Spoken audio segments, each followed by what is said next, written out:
தமிழ்ல விரும்புகிறேன் அப்படிங்கிற படம் மூலமா அறிமுகமானவங்க தான் ஸ்னேகா. ஆனா படம் ரிலீஸ் என்னமோ ஆனந்தத்துக்கு அப்புறம் தான் வந்துச்சு. அதனால ஆனந்தம் அப்படிங்கிற படத்துல ரிலீஸ் ஆனதாக கணக்கு. அதுல ரிலீஸ் ஆகி நிறைய படங்கள்ல ஹீரோயினா நடிச்சு பல பேருடைய மனசை கவர்ந்தவங்க தான் நடிகை ஸ்னேகா. ஹோம்லியான கேரக்டர்ல எல்லாரையுமே வசீகரிச்சவங்க தான் ஸ்னேகா. இவங்க நிறைய வருஷத்துக்கு மேல ஹீரோயினாகவும் குணச்சித்திர வேடங்கள்லயும் நடிச்சிட்டு இருந்தாங்க. போன வருஷம் இவங்க பிரசன்னாவை கல்யாணம் பண்ணிக்கிட்டாங்க. அதை தொடர்ந்து நிறைய விளம்பர படங்கள்ல ரெண்டு பேரும் ஜோடியாவே சேர்ந்து நடிச்சாங்க. இது மட்டும் இல்லாம திருமணத்துக்கு அப்புறமும் நாங்க நடிப்போம் அப்படின்னு சொல்லிட்டு நடிச்சாங்க.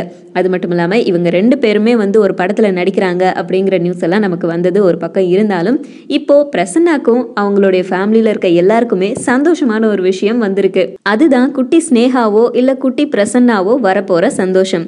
ஸ்னேகா பிரெக்னெண்டா இருக்காங்களாம். அந்த சந்தோஷத்துல பிரசன்னாவும் அவங்க குடும்பத்துல இருக்கிறவங்களும் இருக்காங்களாம். திருமணத்துக்கு அப்புறமும் நடிப்பேன் அப்படின்னு சொல்லிட்டு ஸ்னேகா நிறைய படங்கள் நடிச்சிட்டு இருக்காங்க.